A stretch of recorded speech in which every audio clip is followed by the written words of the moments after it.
So my first guest this morning has an incredible story.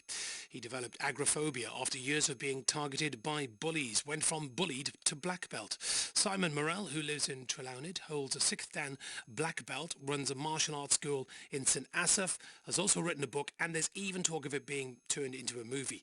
He's in BBC Wrexham for us this morning. Hello Simon, morning. Good morning, Jason. How are you? Good morning. Very well. Thank you very much indeed. How excited are you this weekend about all this amazing sport that's going on, Simon? I love sport, so very excited. Very excited. I'm English, but I still want Wales to win. What do you think? 2 Welsh wins? Probably. Probably. Probably.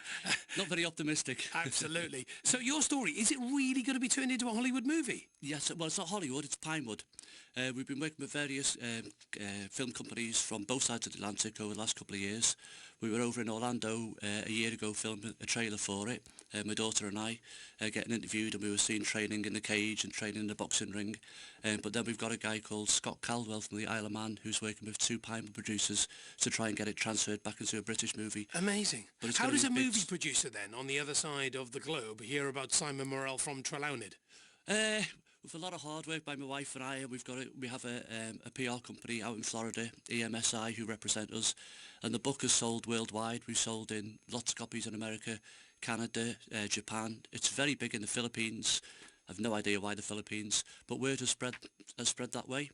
I write an awful lot for some Canadian magazines, and so word just got out that way. Do you think it's down to the possibility that people are fascinated, A, by your story, but also the fact that you are 6th Dan black belt and martial arts is big in those countries? I think it's more the story. I don't think, if I'm honest with you, when we first called the book From Bully to Black Belt, it gave it a tag, it gave it a stereotype, and people think it's a martial art book. But although it's written by a martial art book, it's really not about martial arts, it's about, you know, kind of finding yourself and gaining courage, and people who've read it who aren't martial artists said afterwards we didn't realise the mass appeal of it. Yeah. So I think I kind of made a mistake, if I'm honest with you. I narrowed it down, the audience down a little bit when I first wrote it, but we've managed to push it out there since, and people are more fascinated with the story. Can you remember the first day you were bullied, Simon? Without doubt. I was 5 years of age. I was called a spaz. I was spat at, and my classmates just kind of pushed me around. And why were you called a spaz? I think, because, to be honest with you, I'm originally from Birkenhead, and we were one of the first people from Birkenhead to move to our area, in the early 70s, and I think I was unique. It was a very, obviously, rightly so, it was a Welsh community, and I think I stood out a little bit, and I had buck teeth, and I was very, very shy, and I was very, very skinny, and just had target written all over me, and I think even at that age, kids picked up on that. And then I was moved, at my own request, it got so bad, I was moved from that school, and then I moved to a Prestatyn school, but at the age of 7, I was attacked by a youth in a local park with a metal bar, and he battered me around the head with it until I was half unconscious, just left me lying there. What did the police do? No police involvement in them days. We didn't get the police involved until... No police involvement for somebody who's been battered around the head in a park with a metal bar? Absolutely not. Absolutely not. It was just kind of one of them, we're talking early 70s, get on with it, that type of thing. And then I went into a shell. I then went to high school. I think the first time the police got involved, I was about 14, and it was on an informal basis. It was a kind of a family friend who I was tormented by a local gang who were offended by my accent. And I was beaten, and they blackmailed me into giving them cigarettes and money and what have you, and I hid it from my parents for the most, to be honest, out of shame, and then eventually I kind of broke down and told my mum, and a local policeman who was a family friend kind of had the old Bobby clip around the head and a word in their ear, but they were ruthless, and after that they left me alone. And then at the age of 15, that's when things got really bad. I was extremely shy, but I made friends with a girl who had been out with a guy who had a reputation for violence at the age of 15, and it was 6 months ago that she'd been out with him, but because I was weak, he didn't pick on her current boyfriends, he picked on me because I was, a victim. He battered me, and he stalked me for 6 or 7 months, and it accumulated with him. He chased me with a knife, and he was trying to hack at me as I was running away. I didn't realise I could run that fast. I got away from him, and again it was something I hid from my parents for a long time, and in the end I cracked. And I think I was 15 or 16, and I told my dad, and my dad confronted the guy, but the guy he was wild. He had no boundaries for authority, and he just stared my dad down, and my dad took a backward step, and his words to this day chilled me. He said to my dad, when he's 18, he's dead. And my dad said, what do you mean by that? He said, when he's 18, he's out of your control. He said, I'm going to kill him. He said, so he's got 3 years. That there you go, must have been 15. And why did he want to kill you? Because I was friends with a girl he used to go out with. But I mean, our friendship by this time had long since, had gone by the wayside. But because of how he was built, and because of how I was built, and as much as I was a very weak person, people who stood up to him, he gave him a wide berth. But he was he had convictions for violence, and he carried knives, and but I think I was his easy target. No, by the time we got to 18, our paths had naturally divided, etc. We didn't see each other for a long time, and I saw him at the age of, I think I was 28, and I was making a Saturday morning delivery for a business we used to have. And by this time I was a second-dan black belt, and I'd got confidence, and I'd fought full contact fights, I'd fought European champions, I'd fought all over the country. And I got out my car, and I realised it was his house that we were delivering to. And he came out the car, beg your pardon, came out the house as I got out of the van. And for a slight second, I was like 15 years of age again. And I thought to myself, no, I'm not doing this. I've fought all over the country, I've got respect. Did it cross your mind? Did you want to smack him? No. Because he came to me, and we were two completely different people. For a second, I was frightened. And then I think, perhaps you're right, Jason, for a second it was like I could take him. And then I thought, no. And he came to me, and he put his hand out to me, and he said, I'm sorry. And he gave me his apology. That's amazing. And he said, I went through so much. And he said I was out of order. And he said, and even now, he said, it's only what people tell me, that what I did to you, that it comes back to me. And he said, what a terrible way to behave. To have the courage to walk away, Simon, and not be tempted to, you say, have a go, that is incredible. I felt for the guy, and I felt for the guy even more so when I found out only last year that a couple of years ago he took his life. And I thought, how sad is that? What a waste of life, because everyone's got potential. Everyone has something, and no matter how, to a certain extent, no matter how bad kids, youths, young adults are, everyone has something. And when someone said, well, you made up when you heard he'd killed himself, and I said, not at all, just sad. And that's just how I feel about it, really. What was the turning point for you then? What made you turn to martial arts?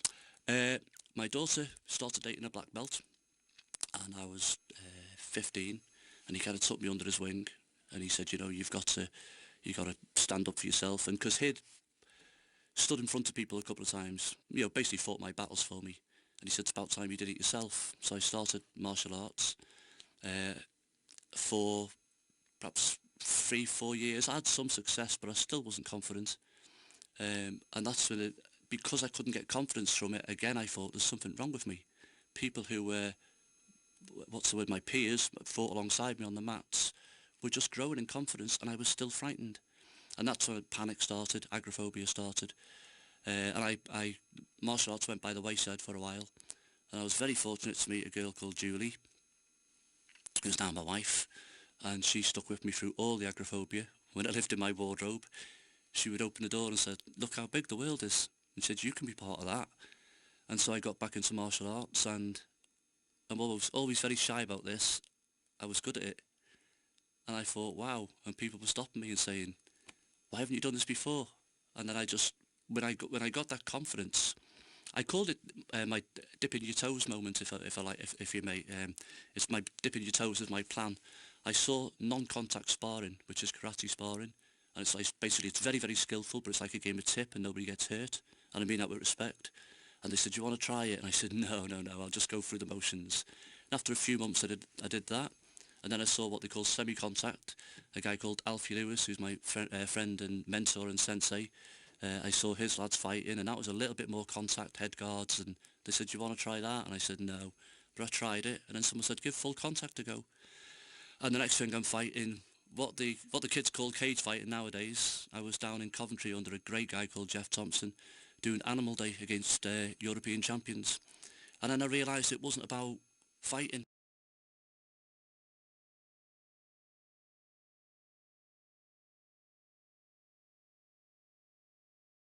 You know, I had my fair share of wins and I had my fair share of losses, and I took them both for the lessons that they were. And then I realised everyone in this room is frightened. Doormen, bodyguards, professional boxers, everyone's frightened. And Jeff Thompson said to me, now you get it. It's okay to be frightened. What's not okay is to let that fear destroy you. So it wasn't about the fighting, and that was my dip in your toes moment. I went from nothing to fighting European champions. And Simon, you mentioned just a short time ago when you were living in your wardrobe. Yeah. Quite literally. More or less, in the front room, and sometimes I wouldn't come out the bedroom. Right.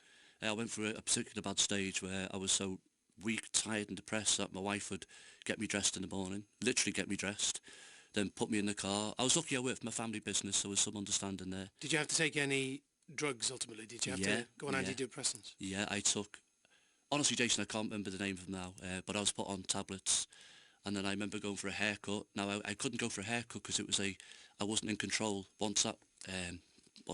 once the cover was on me and the guy started snipping away, I became very, very panicky because I was trapped in a room.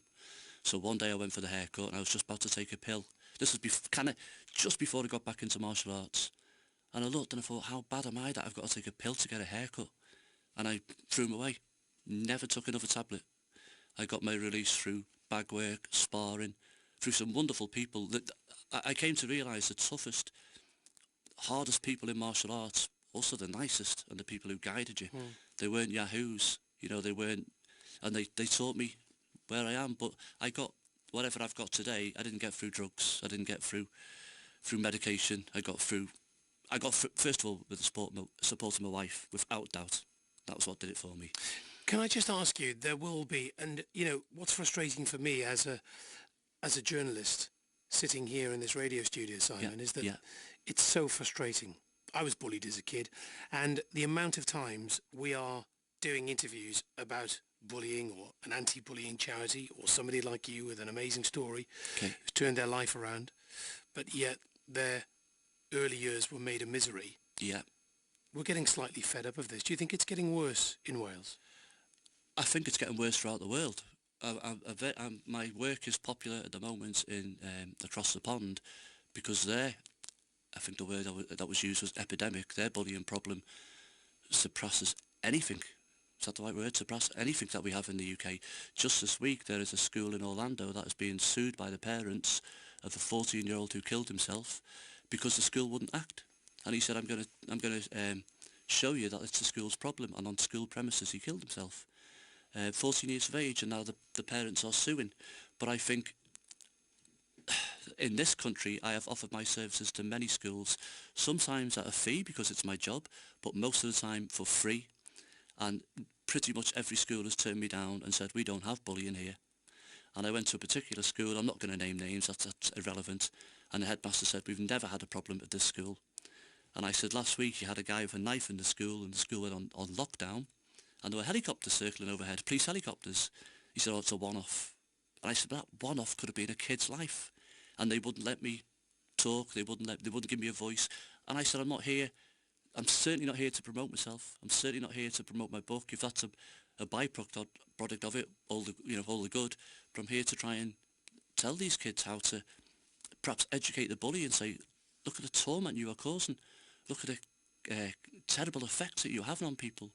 And I'm also going to go out there, this is my main goal, and say to and I detest this word victim, but that's the only word I can use, because if we use the word victim, it takes away our power. It gives the bully more power. But I will say to the victims, you can get out of this. You don't have to be a world-class fighter. You don't have to be a black belt at karate. You do things that you want to do, but that you're frightened of. It could be dancing, public speaking, anything. But when you do it and it frightens you, but you do it and you become good at it, you get a confidence. And when you get a confidence, you kind of walk a little bit taller. You look people in the eyes, and your shoulders come back, and you become less of a target. Because a bully is basically a predator. And he sees you looking at the ground and not making contact and not interacting with people and being very submissive. You're his meal for the day. So what I want to teach people who are, again, that word victim, is do something that makes you frightened but excites you. And that you want to do but you don't want to do. and you go and do it, and then you think, that wasn't that bad. And then you realise that, you know, if that's not that bad, standing up to people isn't that bad. And you get confidence, you know, and then you're given a wide berth. If it's martial arts, that's great, that worked for me, you know, and that once I got... It's an amazing story, absolutely incredible story. And Thank I'm you. so looking forward to the movie. Have you thought about who's going to play you? There's been a couple of names mentioned. Like who? Come on. I'm not allowed to say. Come on. No, I'm really not. I think the guy who's put it up for... There's 3 producers at the moment. There's 2 from Pinewood Studios, and there's a very, very good British producer who's produced some great films, and he's looking at it, and we're expecting an answer on the script by October. So I've got 3 options open. They've seen the trailer that was filmed over in Orlando by a company called Total Film Productions, and there are names being bandied around. Okay, I'm going to see if you're going to flinch. Andrew Garfield, Hugh Jackman. You can't see me flinching, I'm on the radio. Yeah, I've got you on a webcam in the top screen. Oh, have you really? No, not really. I look forward to it. Thank you so much, Simon. You've been an inspiration. Thank you so much thank you for your time. for telling your story to BBC Radio Wales. Good man. Thank you very much indeed. That's Simon Morell.